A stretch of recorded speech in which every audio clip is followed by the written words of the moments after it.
Вітаю, друзі! 2021 рік став історією. Для кожного він склався по-різному, десь були успіхи, десь були невдачі. Але я сьогодні хочу розказати вам про те, що надихає мене особисто і завжди тримає в позитивному тонусі. Я розкажу вам про вас, розкажу про армію і трішки про себе, як посередника між вашим бажанням допомогти військовим і бажанням військових отримати вашу допомогу. Вмощуйтесь зручніше, я для годиця попрошу вас про лайк, підписку, дзвіночок і ласкаво прошу звіт по волонтерській діяльності у 2021 році. Рік, відверто кажучи, розпочався не дуже. Січень він завжди такий. Люди святкують, гуляють і десь до числа 20 січня із поповненням волонтерської скарбнички, чесно кажучи, не густо.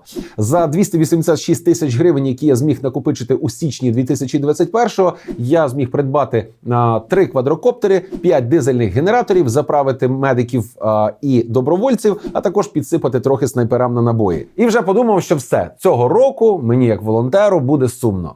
Але ні. Українці вийшли зі свят і зробили все для того, щоб наші захисники відчували постійну, а головне потужну підтримку з тилу. Отже, що ми доправили у війська за 12 місяців минулого року і головне, у скільки нам з вами це обійшлося. Основною статтею витрат минулого року були квадрокоптери. Це дуже важливі і відносно дорогі прилади, які виконують на фронті одразу декілька функцій. Це розвідка, це коригування вогню артилерії і подекуди використовуються як бомбардувальники.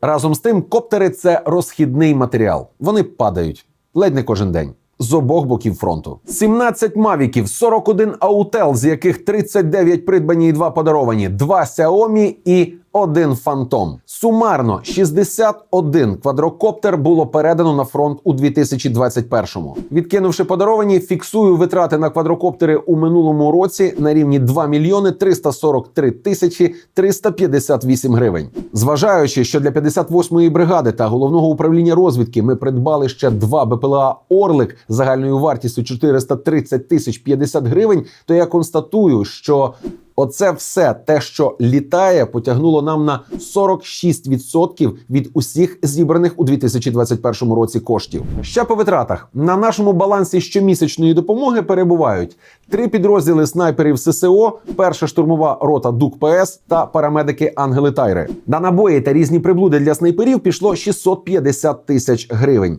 Правосеки отримали допомоги на 325 тисяч.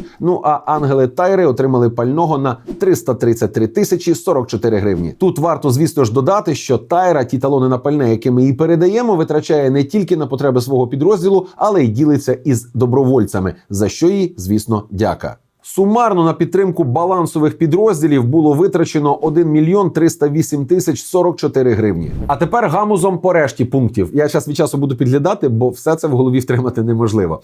Отже, 5 дизельних генераторів, 3 повністю зібраних комплекти відеоспостереження. Там йдуть і фотоапарати з хорошим зумом, головки, штативи, монітори, кабеля, кофри тощо. 5 фотоапаратів Nikon P1000, які теж пішли на створення цих комплексів відеоспостереження, які роблять своїми руками інструктори та майстри-спеціалісти з фонду «Повернись живим». І з цим фондом минулоріч ми зробили ще один цікавий проект. Ми спільно придбали для наших армійців аероскоп, який дозволяє нашій аеророзвідці відстежувати політ ворожих дронів. Штука дуже дорога, там тільки наша доля у придбанні складала 240 тисяч гривень. Також ми допомогли фонду «Народний тил» придбати антидронівську гвинтівку. Ми взяли 3 снайперських приціли, ми взяли націльні камери МАКАМ для снайперів головного управління розвідки, гаджети для розвідки і техніку для обробки та аналізу розвідувальної інформації. 113 тисяч 200 гривень пішло на підтримку школи військових водолазів. Ми і заправляли пальним інструкторів цієї школи. І допомогли відремонтувати компресор на водолазній станції пошуково-рятувального судна «Олександр Охрименко».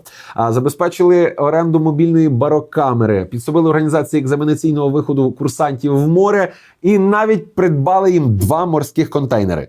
Я так вважаю, що на ту суму, відносно невелику, ми зробили дуже багато. А ще ми відремонтували 2 джипи аеророзвідки і закрили потребу 3-го полку спецназу у лафеті, яким вони транспортують на ремонт свої автомобілі «Хамві». Коротше кажучи, у 2021 році ми допомогли армії на 6 мільйонів 7 тисяч 712 гривень. А загалом за весь час моєї волонтерської роботи сума зібраних коштів у листопаді цього року перевалила за 50 мільйонів гривень. Що я вам скажу, друзі? Ми з вами великі молодці. Абсолютно неважливо, яку суму грошей ви віддали на армію. Важливо те, що ви в процесі. Важливо те, що вам не байдуже. Ми з вами допомогли десяткам підрозділів у 2021-му. І саме завдяки вам чиїсь сини та доньки повернуться додому живими. І, власне, завдяки вам же деякі вороги вже нікуди не повернуться. Я щиро дякую вам за довіру і підтримку. Крім нашої армії, за Україну ніхто воювати не буде. Ні Америка, ні Європа.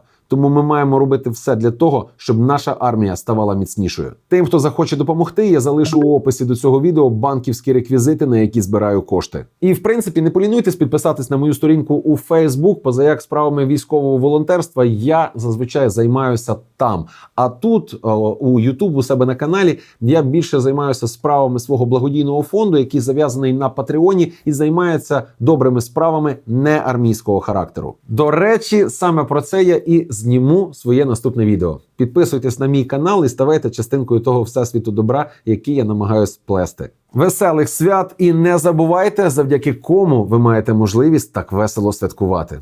Дякуємо вам, наші захисники.